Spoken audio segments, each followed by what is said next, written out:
এই মুহূর্তে সবথেকে বড় সংবাদ, কলকাতা বিমানবন্দরে বোমাতঙ্ক।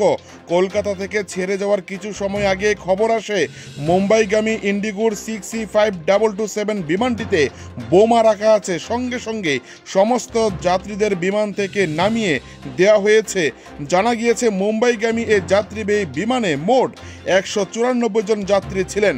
কলকাতা বিমানবন্দর পুরোপুরিভাবে এমার্জেন্সি ডিক্লেয়ার ঘোষণা করা হয়েছে।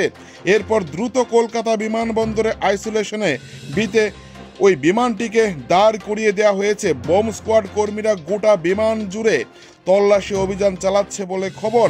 এই মুহূর্তে বিমানবন্দর কর্তৃপক্ষ জানিয়েছে ইন্ডিগোর ওই বিমানটিকে আইসোলেশনে রাখা হয়েছে। এই মুহূর্তে সবথেকে বড় খবর, কলকাতা বিমানবন্দরে বোমাতঙ্ক।